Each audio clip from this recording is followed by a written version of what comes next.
अब हम आपको G20 देशों के विदेश मंत्रियों की बैठक का विश्लेषण दिखाएंगे, लेकिन उससे पहले आपको आज की सबसे शक्तिशाली तस्वीर दिखाते हैं जिनमें दुनिया के 40 से ज्यादा देशों के विदेश मंत्रियों और प्रतिनिधियों ने हिस्सा लिया और इस दौरान भारत ने 2 बड़े रिकॉर्ड बनाए हैं। पहला रिकॉर्ड यह है कि भारत के इतिहास में ऐसा पहली बार हुआ है जब इतने सारे देशों के विदेश मंत्री एक साथ एक ही समय पर एक ही शहर में भारत में मौजूद है।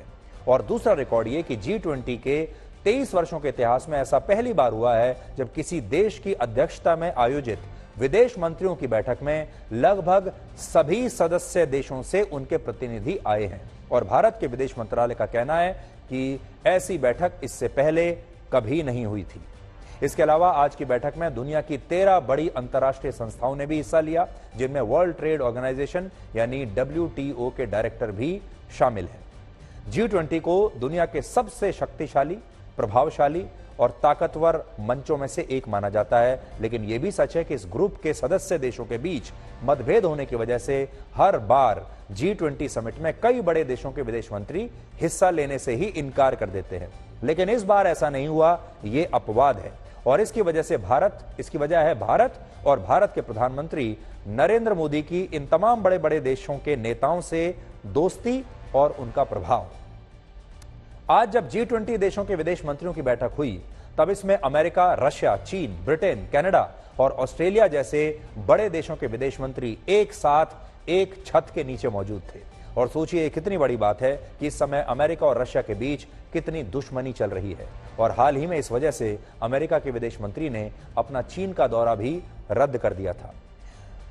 और इतनी दुश्मनी के बावजूद भी अमेरिका और रशिया के विदेश मंत्री एक साथ एक ही शहर में एक ही छत के नीचे हैं। इसी तरह ब्रिटेन ने रशिया के खिलाफ कई तरह के आर्थिक प्रतिबंध लगाए हुए हैं और दोनों देशों के बीच यूक्रेन को लेकर जबरदस्त तनाव है, बातचीत बंद है और भारत और चीन के बीच भी तनाव कम नहीं है। लेकिन इसके बावजूद भारत इन तमाम देशों के विदेश मंत्रियों को एक साथ एक देश में, एक शहर में और एक ही समय पर एक छत के नीचे लाने में कामयाब रहा है। और यह सब कुछ भारत इसलिए कर पाया क्योंकि आज भारत इन सभी देशों की जरूरत बन चुका है। इन सभी देशों को भारत की दोस्ती की आवश्यकता है और भारत एक ऐसी स्थिति में है कि ये देश चाहे भारत को पसंद ना भी करें लेकिन भारत को इग्नोर नहीं कर सकते। आज G20 समिट की बैठकें 2 सेशंस में हुई, यानी 2 सत्रों में हुई, जिनमें पहले सत्र में विकास, ऊर्जा और खाद्य सुरक्षा से जुड़े मामलों पर चर्चा हुई और इस सत्र में मल्टीलेटरलिज्म के विचार पर जोर दिया गया। ये विचार एक समान लक्ष्य की पूर्ति के लिए अलग अलग देशों को एक साथ लाने पर बल देता है और फिलहाल G20 देशों को इसी की सबसे ज्यादा आवश्यकता है। भारत की कोशिश यह है कि ये तमाम देश सिर्फ चर्चा के लिए एक साथ न दिखाई दें, बल्कि ये अपने मन से कड़वाहट को दूर करके, आपसी मतभेदों को दूर करके एक साथ काम भी कर पाएं, क्योंकि अभी अमेरिका, रशिया और चीन के विदेश मंत्री इस बैठक में शामिल तो हुए हैं, लेकिन इन देशों के विदेश मंत्रियों ने एक दूसरे से उचित दूरी बनाकर रखी और रशिया के विदेश मंत्री ने यह भी कहा कि वो पश्चिमी देशों के नेताओं के व्यवहार के लिए भारत से माफी मांगते हैं, क्योंकि इन नेताओं ने इस बैठक के मकसद को समझा ही नहीं।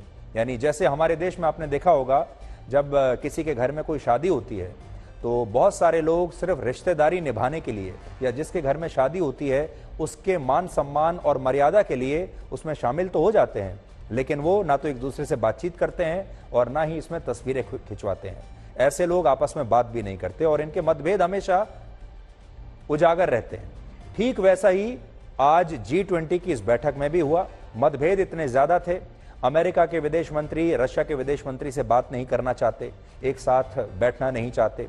इसी तरह जो पश्चिमी देशों के विदेश मंत्री जो हैं, उन्होंने कहा कि हमारे आपसी मतभेद इतने ज्यादा हैं कि हम एक साथ कोई जॉइंट स्टेटमेंट पर हस्ताक्षर भी नहीं कर सकते, ना ही हम एक साथ फोटो खिंचवा सकते हैं। तो आप सोचिए, बड़ी बात यह है कि इतने बड़े बड़े देशों के विदेश मंत्री यहां पर आ तो गए, लेकिन ना तो वो बात करने के लिए तैयार हैं, ना एक दूसरे के साथ बैठने के लिए तैयार हैं और ना ही एक साथ फोटो खिंचवाने के लिए तैयार हैं। समझौते की बात तो बहुत दूर रही, इतना भी मुश्किल हो गया कि ये सारे लोग मिलकर एक जॉइंट स्टेटमेंट पर हस्ताक्षर कर सके। इस बैठक का दूसरा सत्र सबसे महत्वपूर्ण था, जिसमें आतंकवाद और दूसरी वैश्विक चुनौतियों पर चर्चा हुई और मानवीय सहायता और आपदा जोखिम पर भी सभी देशों ने अपने अपने पक्ष रखे।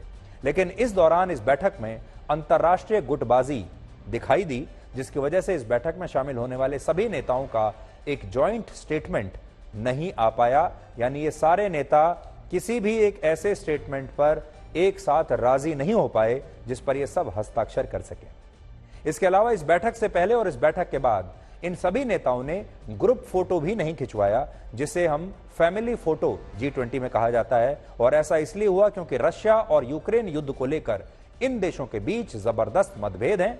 अब हम आपको इस वीडियो के जरिए इस बैठक के हाइलाइट्स दिखाते हैं, आप भी देखिए, क्योंकि तस्वीरों में आज जो आपको देखने को मिलेगा ऐसा अभूतपूर्व है, ऐसा इससे पहले कभी नहीं हुआ।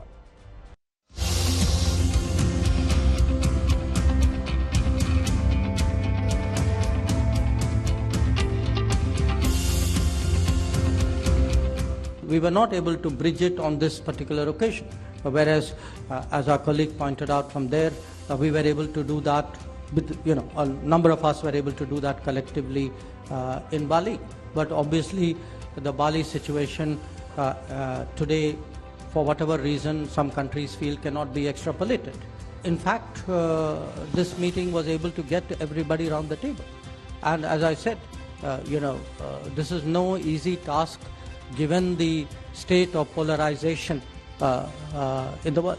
This address, he was not just speaking about some isolated individual situations, because the West is trying to divide the geopolitical picture into individual episodes, but in the address by Mr. Modi, he gave the assessment of the situation across the globe.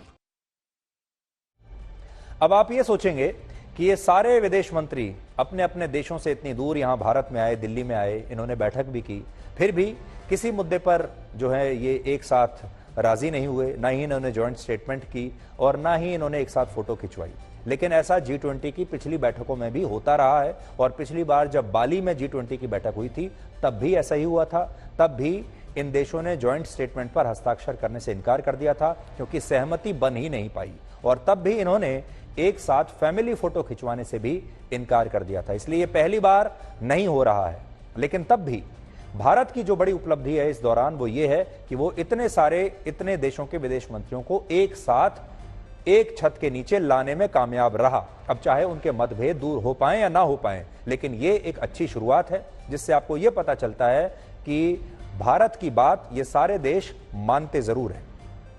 और इस बैठक से पहले प्रधानमंत्री नरेंद्र मोदी ने G20 देशों के इन विदेश मंत्रियों और प्रतिनिधियों से एक पर्सनल अपील की और उनसे कहा कि वो ऐसे मुद्दों को भुलाकर, यानी आपसी मुद्दों को भुलाकर, मतभेदों को भुलाकर इस सम्मेलन में हिस्सा लें, और जो उन्होंने ये भी कहा कि मतभेदों को भुलाकर दुनिया की एकता के लिए और दुनिया की भलाई के लिए उन्हें काम करना चाहिए। The G20 has a critical role to play in finding the right balance between growth and efficiency on one hand and resilience on the other. We can reach this balance more easily by working together. That is why your meeting is important. I have full trust in your collective wisdom and ability.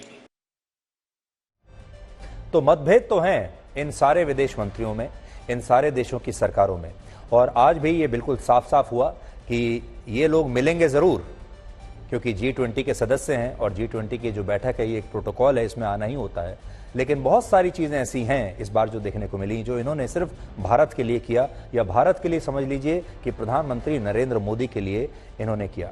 लेकिन बड़ी बात यह है कि Russia के विदेश मंत्री और अमेरिका के विदेश मंत्रियों ने एक दूसरे से बात करने से मना किया, और जो थोड़ी बहुत बातचीत उनके बीच में हुई भी, उसमें भी उन्होंने साफ साफ कह दिया कि हमारी जो स्थिति है यूक्रेन युद्ध को लेकर, हम उसी स्थिति में का पालन करते रहेंगे। अमेरिका ने कहा वो यूक्रेन की मदद ऐसे ही करता रहेगा, और रशिया ने भी कहा कि अगर अमेरिका यूक्रेन की मदद करेगा तो फिर हम बातचीत नहीं करेंगे। यानी किसी की स्थिति में कोई भी अंतर नहीं आया है। इसलिए आज हम ये तो बिल्कुल नहीं कह रहे हैं कि आज की बैठक से इन देशों के बीच जो तमाम मतभेद हैं, समस्याएं हैं, सुलझ जाएंगी, या यूक्रेन और रशिया का जो युद्ध है वो रुक जाएगा। लेकिन यह बात तो आपको माननी ही पड़ेगी कि इतनी कट्टर दुश्मनी होने के बावजूद इन देशों के विदेश मंत्रियों का भारत आना इस तरह से और पूरा G20 की बैठक में इस तरह से पार्टिसिपेट करना, एक्टिवली पार्टिसिपेशन जो इन्होंने किया है, उसका एक बड़ा मतलब यह है कि हमारा देश अब एक बहुत बड़ा डिप्लोमेटिक प्लेयर बन चुका है। यानी हम भी एक बहुत बड़ी वैश्विक शक्ति बन चुके हैं और हम जो बात कहते हैं, हम जो सुझाव देते हैं, बड़ी बड़ी शक्तियां, बड़े बड़े देश उसे ध्यान से सुनते हैं। इसकी एक बड़ी वजह यह है कि भारत ने अब तक रशिया और यूक्रेन युद्ध से लेकर दूसरे अंतर्राष्ट्रीय मामलों में निष्पक्ष भूमिका निभाई है और भारत ने रशिया से सस्ती दरों पर कच्चा तेल खरीदा है। तो इसी दौरान हमारे अमेरिका के साथ भी रिश्ते मजबूत हुए हैं।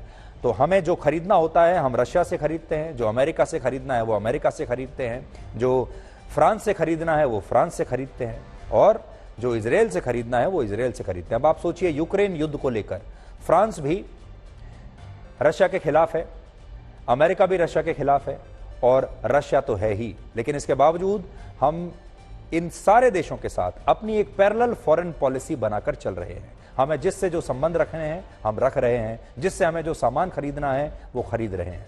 इससे यह पता चलता है कि अंतर्राष्ट्रीय पटल पर भारत अब एक बहुत बड़ी ताकत बन चुका है। वैसे आज जो बैठक हुई वो इस समिट का एक सेमीफाइनल था और सोचिए, सेमीफाइनल अगर इतना भव्य है तो फाइनल कितना भव्य होगा। और फाइनल कब होगा? फाइनल इस साल 9 और 10 सितंबर को होगा दिल्ली में, जब G20 का समिट दिल्ली में होगा, जो मेन समिट है जिसमें दुनिया के तमाम बड़े बड़े नेता आपको एक साथ, एक देश, एक शहर और एक मंच पर नजर आएंगे और वो शहर होगा भारत की राजधानी दिल्ली। इनमें अमेरिका के राष्ट्रपति जो बाइडेन होंगे, चीन के राष्ट्रपति शी जिनपिंग होंगे, रशिया के राष्ट्रपति व्लादिमीर पुतिन होंगे, ब्रिटेन के प्रधानमंत्री ऋषि सुनाक और फ्रांस के राष्ट्रपति इमैनुअल मैक्रों और कनाडा और ऑस्ट्रेलिया के प्रधानमंत्री भी इस समिट में शामिल होने के लिए तब भारत आएंगे और इन सभी नेताओं की मेजबानी भारत के प्रधानमंत्री नरेंद्र मोदी स्वयं करेंगे।